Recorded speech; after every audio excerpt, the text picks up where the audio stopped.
Saya dilahirkan di kampung Pangaribuan, tepatnya Lumban Sormin. Tadi ada yang satu pam dengan saya, marga Sormin, kebetulan anggota Bapak Dandim.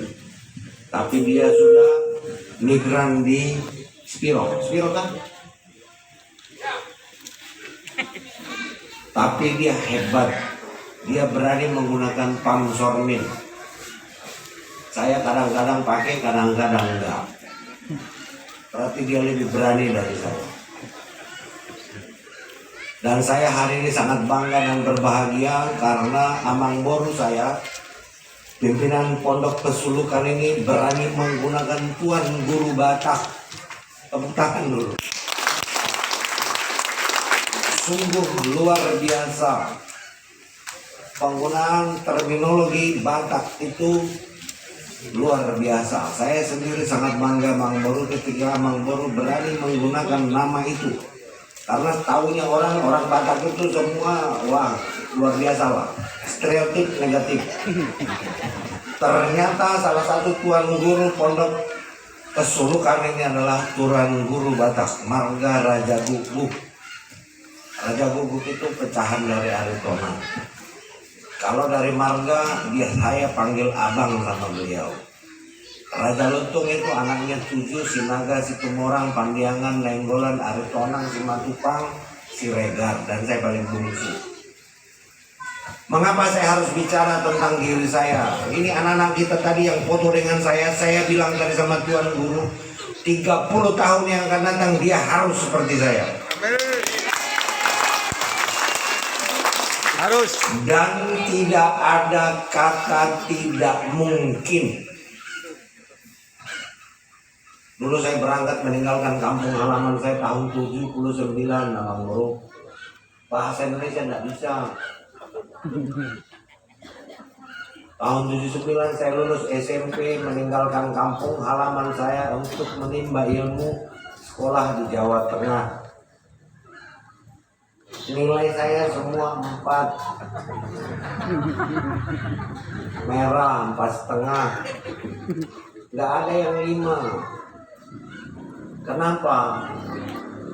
Jangankan pelajarannya, bahasa Jawa saya tidak paham, nama temanku pun aku tak tahu. Dulu di kampungku kan namanya si Poltak, si Bonur, si Tiur. Tiba-tiba saya harus di Jawa Tengah, Sri Rezeki Kusumaningsih. Nggak bisa. Jadi mohon maaf, nilainya 4,5. Amang Boru nilai 6 hanya 1. Pelajaran agama. Itu pun karena murid Kristen cuma saya.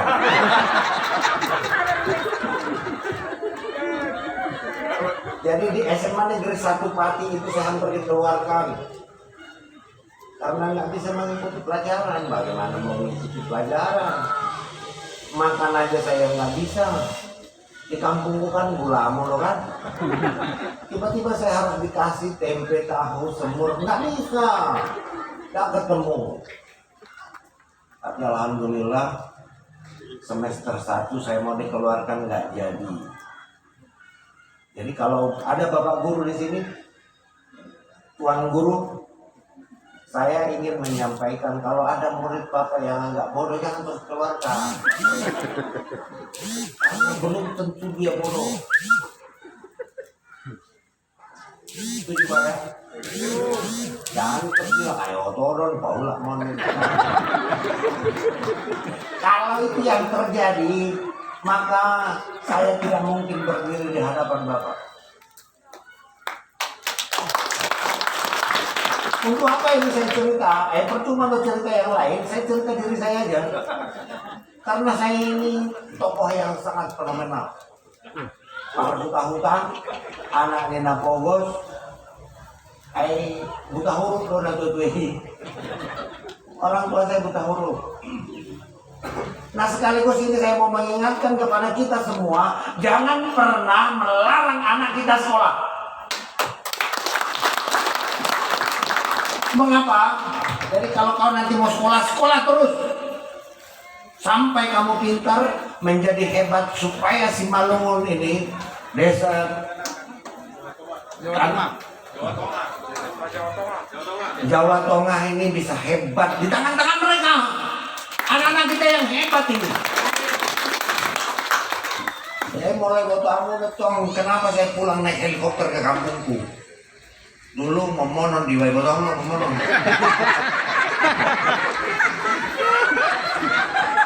Tahun 70 ada PT Mika Indonesia survei di kampung saya tentang tambang Mika. Hingga hari ini masih ada itu tambangnya dan tidak bisa dieksplorasi karena biayanya lebih mahal. Harus diangkut ke Sibolga, ongkos angkutnya lebih mahal. Jadi rugi. Datang sebuah helikopter ke kampung kami, sodong ikat pinggang kan, ditipus dong saluan. Kalau yang tertawanya keras berarti sama. Mungkin bapak-bapak tuan guru di sini ada yang saluannya ditipus dulu. Nggak usah bohong lah. Ini ganti-gantian itu tangan kiri dan tangan kanan. Mengapa? Saya sama.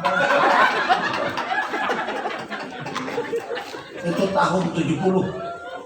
Bapak Ibu tahu 50 tahun kemudian saya landing dengan helikopter di kampung saya.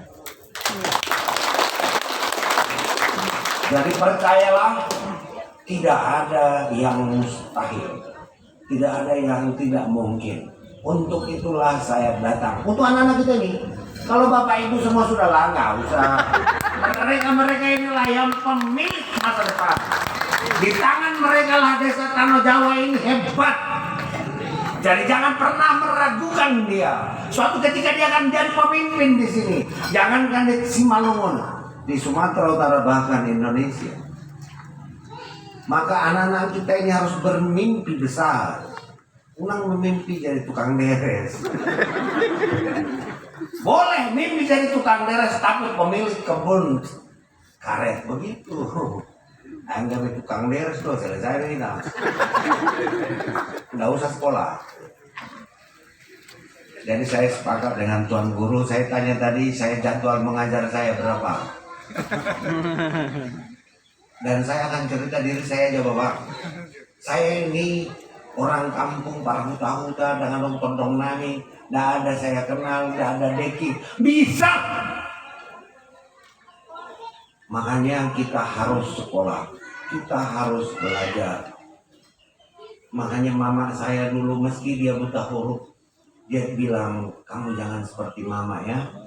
Tidak bisa membaca. Dulu kalau saya SD meloro surat niabaku, yai disuruh manijah, majah kurang malu itu kan di karang mah.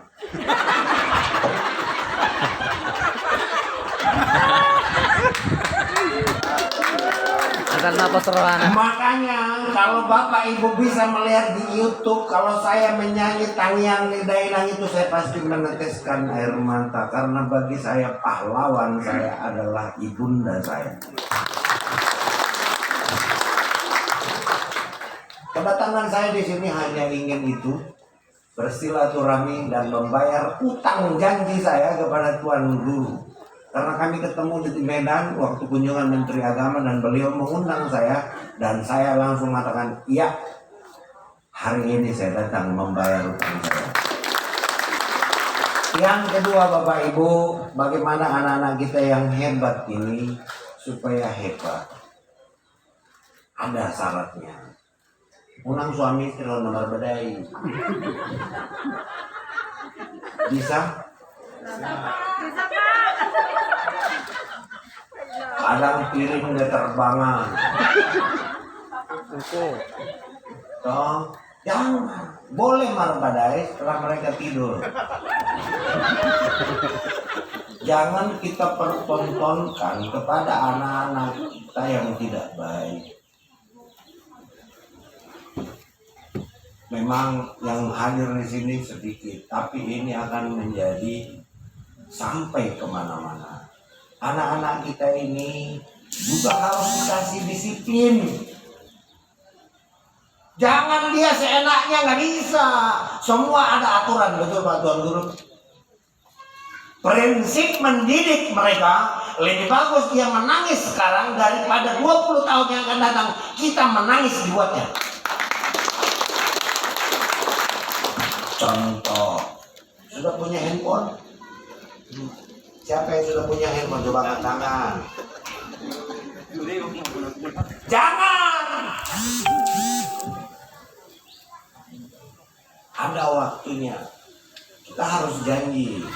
Pegang handphone boleh hari Sabtu dan Minggu, titik. Karena dia nanti akan sibuk main game sendiri. Sibuk game sendiri. Apa yang terjadi? Matanya rusak.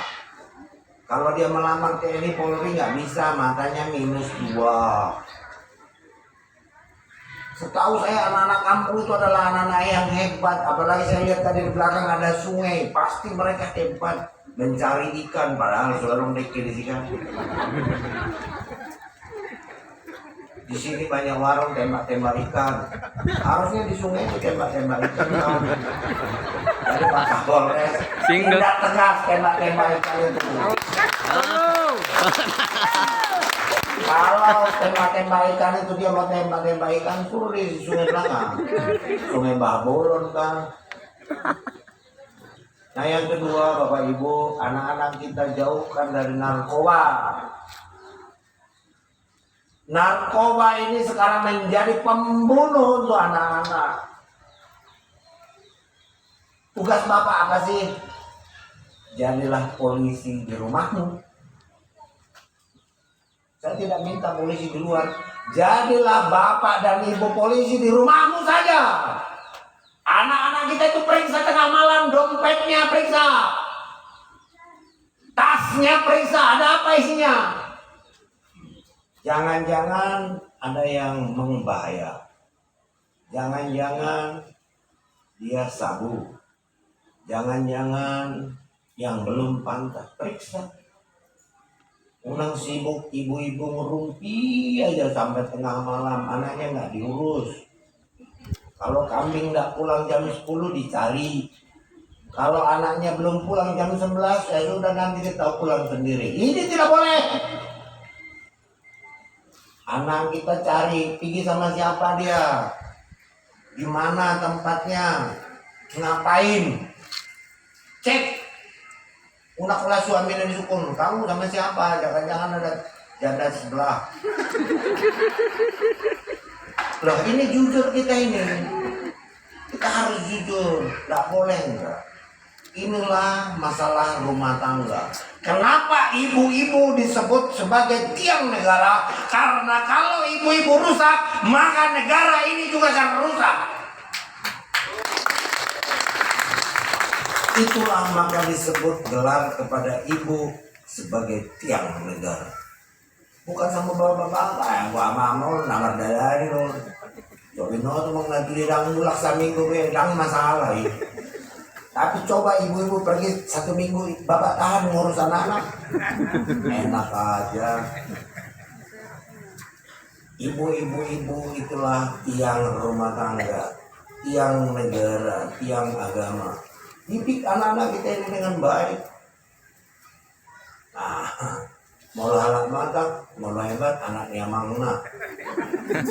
Mau nakal, anak ninong ini. Gitu Pak ya. Pasti nanti yang bilang, Mbak, ini Pak Tuan Guru, sepulang dari sini saya, pasti ada yang bilang, Mbak hebat lo kalau lihat ini. Memang hebat. Kalau saya tidak hebat, gak mungkin jadi Kapolda. Hebat dong Kapolda dong. Mau saya buktikan. Sudah pernah lihat gambar saya bawa pedang? Ya, sudah. Di negeri ini sejak merdeka tidak ada gambar Kapolda bawa pedang, baru sekali ini. Artinya apa? Siapa yang melanggar aturan, siapa yang melanggar hukum, berurusan dengan mata pedang saya. Dan kalau saya tidak salah, nanti Bapak Tuan Guru meluruskan ini juga pelaksanaan hadis Nabi Muhammad SAW. Apabila kamu melihat kebatilan dan kemungkaran, perbaikilah dengan lisanmu. Tidak bisa dengan lisan, perbaiki dengan tanganmu. Kalau dengan tangan tidak bisa, terpaksa pedang. Saya akan gunakan pedang itu. Siapa yang kasih pedang? Ya masyarakat. Kenapa kalian kasih pedang sama saya?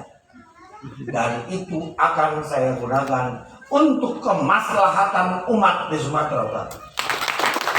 Maka tidak ada yang boleh nakutin kalian. Mau preman ke, setengah preman ke, mau neneknya preman, mau opungnya preman, tidak ada tangkap. Dan ini saya buktikan nih Bapak Ibu. Kalau preman-preman ini kalau di Jagoan kan begitu ditangkap kayak tikus kejebur air. Hilang premannya. Hilang jagoannya. Padahal waktu di warung-warung, wah si antarmen doa kawan. Anggo perkara tentang cinta setia doa. Si antarmen itu hanya perkara tentang cinta setia, yang lain nggak boleh. Jangan ditiru itu. Lagu itu tidak baik. Jadi si antarmen itu hanya perkara cinta. Jadi jangan titipkan keterangan nanti dia jual. Ini hanya joke saja. Narkoba kita harus lindungi mereka. Bapak Ibu tentu tanya, Kapolda bagaimana? Sudah 28 saya kirim ke alam barzah untuk jual narkoba di sana. Nggak ada urusan. Untuk apa? 16 juta rakyat Sumatera Utara perlu saya lindungi. Pak Kapolda kok banyak sekali narkoba itu. Betul. Panjang perbatasan pantai kita mulai dari Langsa sampai Rokan Hulu ribuan kilometer. Banyak pelabuhan-pelabuhan yang kita tidak tahu. Dari Malaysia ke Indonesia ke Tanjung Balai ke Asahan ke Labuhan Batu hanya perlu 3 jam naik speed. Dan dia tiba di Indonesia. Begitu tiba di Indonesia harganya langsung 800 juta, 600 juta. Inilah yang membuat narkoba itu sangat-sangat menggiurkan untuk para pelaku. Bapak Ibu, saya boleh data. 34.000 narapidana di Sumatera Utara.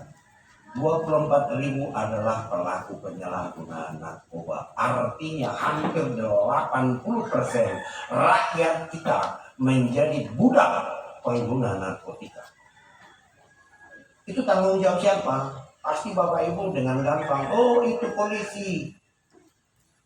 Kemarin anak buahmu ya, Gus. Anak buahmu itu anak buahnya si Boy yang jualan. Anak buah siapa itu? Kapolresta Medan. Yang terlibat itu Bribtu kah? Si Anipar kah? Si Utong kah? Hanya satu perintah saya, pecat. Tidak perlu dibela itu. Jadi kalau tuang dulu, tolonglah tulang, ini ada saudara kita. Pasti saya bilang pecat. Mohon maaf, pecat. Masih banyak polisi yang baik. Dan yang kedua, mohon maaf, kalau ada yang polisi terlibat jadi bandar, tembak mati, saya bilang begitu. Saya akan kasih hadiah kalau ada polisi tembak mati. Artinya bahwa aturan ini harus kita tegakkan dengan keras. Untuk apa? Untuk Sumatera Utara. Untuk apa? Untuk anak-anak kita. Coba diusir. Kemudian masalah begal, geng motor. Mudah-mudahan selama saya kurang lebih 11 bulan sudah kita tertibkan dan kita tindak tegas. Bahkan ada ibu-ibu berhombing kebetulan, dia begal dirinya sendiri, ngakunya dibegal padahal dia potong tangannya. Kita bisa buktikan bahwa dia motong tangannya dan sekarang masuk penjara karena keterangan palsu. Jadi suatu kali ibu-ibu nonton toko suaminya, bahasa orang belanja ho, abang begal, padahal ibu belanja togel, nah ini salah. Atau suaminya ngakunya dibegal, karena kita pasti tahu Pak kalau bohong atau enggak. Nah keempat, masalah geng motor.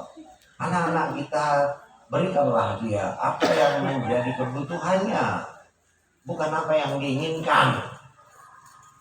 Dibutuhkan apa? Buku ya buku, kasih buku. Bagi kasih pelajaran. Jangan kasih motor. Kalau kasih motor, bapak pasti 2 bulan kemudian bapak ke rumah sakit Gasamen Saragi amputasi. Karena dia pasti balap-balap.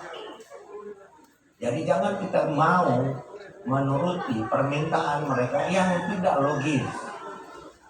Kemudian masalah yang lain di Sumatera Utara, syukur alhamdulillah semua kita bisa tangani dengan baik.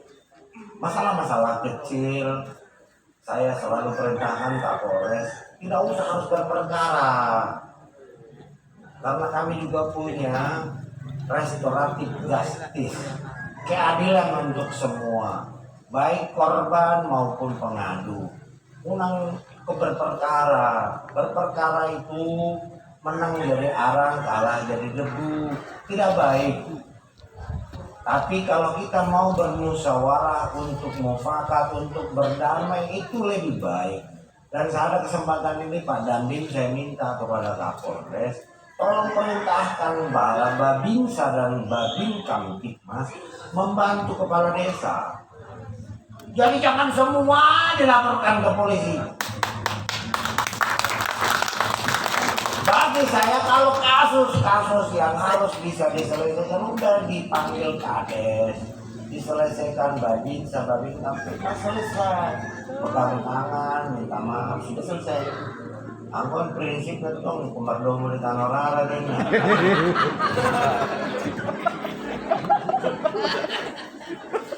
Bapak paham maksudnya? Jadi orang Batak ini jelek banget. Jadi tak mau ketemu selama hidup di tanah merah aja, kalau di kuburan katanya. Ada lagi satu lagi, Nasujani Merdung Timusnya di sini. Sadis banget. Jadi asap dari rumahnya nggak boleh ketemu dari asap rumah. Emangnya bapak yang punya asap? Yang hal-hal seperti ini kita harus tinggalkan. Kehadiran saya di sini memberikan semangat kepada Bapak Ibu semua bahwa Bapak Ibu tidak sendiri.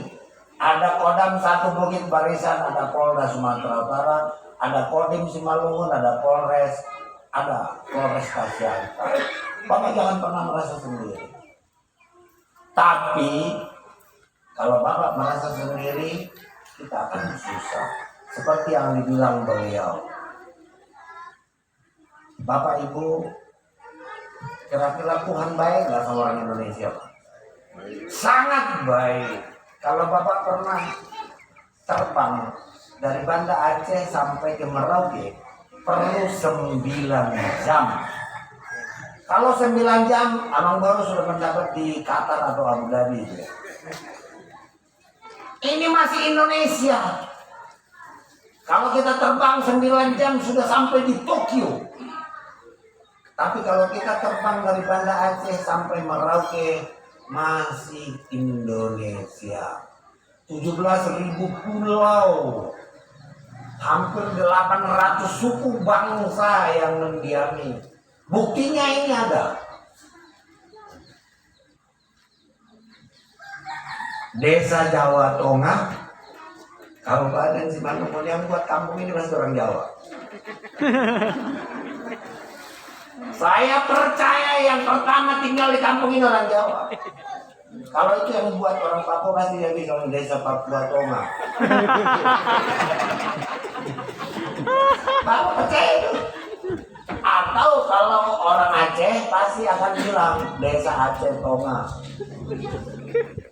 Saya yakin kampung ini emang Guru pertamanya dihuni oleh orang Jawa. Saya mau tanya, Bapak marga apa? Masa gugu. Pernah minta dilahirkan dari orang Batak? Tidak pernah minta. Tidak pernah minta. Bapak, Melayu sama Pakistan. apa Bapak minta dilahirkan dari orang Melayu? Tidak. Nggak bisa, itu hak prerogatif Tuhan. Tiba-tiba saya brojol di pengaribuan jadi orang Batak saya. Kalau saya lahir di Jawa Tengah, saya langsung kerabatnya Pak Tuan Guru saya.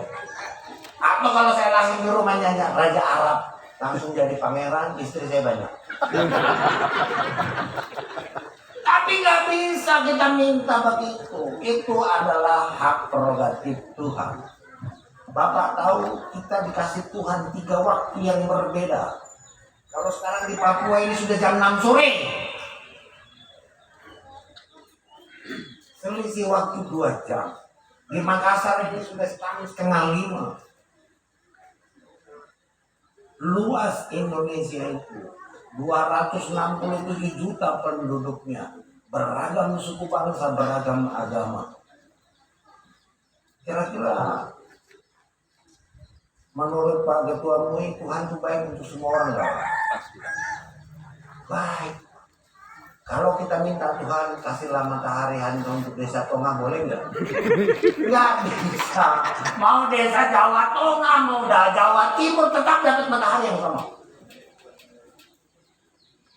Tolonglah Tuhan, jangan kasih dia hujan. Bisa nggak ngomong gitu? Nggak bisa. Kalau memang hujan aja Pak. Dan itu adalah karunia Tuhan untuk Indonesia. Seperti kata Tuan Guru tadi, ini kita harus rawat. Sama dengan istri kita harus dirawat, kalau nggak dia pergi. Betul lah Pak? Ibu-ibu kalau nggak dikasih belanja tahan nggak di rumah? Pergi dong. Setelah mungkin kita sudah tidak berjodoh. Saya mungkin lebih bagus pergi ke Malaysia, begitu ya Bu ya? Jadi hati-hati bapak-bapak kalau tidak kasih nafkah. Ibu-ibu bisa pergi dan papa pasti menangis Pak. Karena anak kecil itu mengurus ya, setengah mati Pak. Dan ini juga hebatnya ibu-ibu, meski tanpa suami dia bisa berjuang dengan hebat. Kalau saya belum pernah ketemu ada bapak-bapak berjuang sendiri, ada nggak Pak? Boro-boro berjuang sendiri, masak nasi aja nggak bisa. Jadi untuk itu saya hadir di sini, kebetulan sudah mau menjelang waktu yang dijanjikan kepada saya. Saya Kapolda Sumatera Utara sangat-sangat mendukung, sangat-sangat mensupport apa yang dilakukan Pondok Pesulukan Bagus Salam di sini untuk kita semua, untuk masyarakat Simalungun, untuk Sumatera Utara, bahkan untuk Indonesia. Tidak ada yang boleh mengusik rasa kebersamaan kita, keberagaman kita. Karena kita dilahirkan dengan beragam suku bangsa, bercorak warna kulit yang berbeda-beda. Segala macam itu adalah karunia Tuhan. Ibarat taman bunga itu menjadi indah karena beraneka warga, ragam corak warnanya. Kalau putih semua bagus nggak Pak? Salju namanya Pak. Tidak bagus. Kalau Bapak lihat salju pasti sakit mata, makanya pakai kacamata hitam. Betul nih. Makanya kalau lihat salju harus menggunakan kacamata hitam. Mohon maaf, kita dibatasi waktu karena Tuan Guru tadi ultimatum saya, kalau nggak diturunkan dari panggung. Saya sekali lagi Emang Belum, saya terima kasih, kehormatan dan kebanggaan saya diterima di Pondok Pesulukan ini oleh warga kita semua. Saya adalah warga Sumatera Utara. Saya adalah anak-anak Bapak Ibu semua. Saya akan mendharma baktikan apa yang saya tahu untuk Sumatera Utara. Terakhir, mungkin ada yang belum kenal saya kan? Kira-kira menurut kalian hebat nggak Kapolda ini? Jadi kalau kau ingin lihat hebat, nanti ketik YouTube Bom Tamrin Markwadi pasti muncul.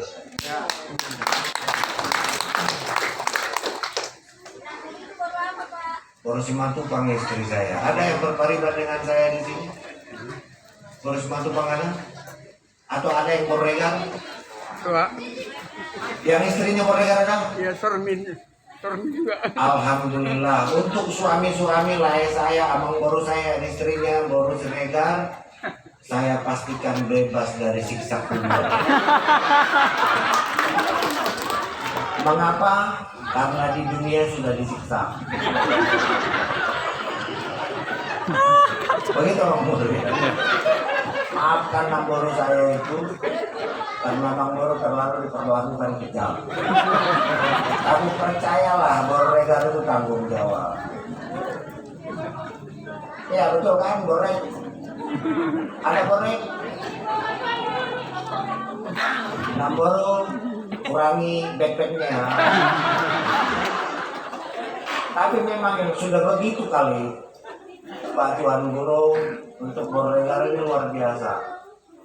Yang bisa memarahin saya dulu cuma anak saya. Anak saya perempuan, bapak jangan marah dia. Gitu. Kalau istri saya makin dimarahin makin jadi. Tapi ketika Boregar tiap marah ya sudah kita. Kira-kira begitu Bapak Ibu sekalian, saya dengan bangga sebagai putra daerah Sumatera Utara bisa mengakhiri karir saya di Sumatera Utara dengan baik. Dan saya adalah kebanggaan Bapak Ibu, saya mencerminkan orang miskin di Sumatera Utara, saya adalah representasi anak petani di Sumatera Utara, saya representasi orang tertinggal di Sumatera Utara. Dan Bapak Ibu jangan pernah berhenti bermimpi untuk anak-anak kita yang hebat. Terima kasih, mohon maaf kalau ada yang kurang berkenan. Saya sangat bangga hari ini berkunjung di tempat ini dan diterima dengan sangat bangga. Saya akan menyampaikan salam saya kepada keluarga kita semua di desa Jawa Tengah ini. Mudah-mudahan ke depan saya masih dikasih waktu. Kalau ada waktu nanti ada kegiatan saya akan berdagang lagi untuk Lembang. Terima kasih. Wassalamualaikum warahmatullahi wabarakatuh.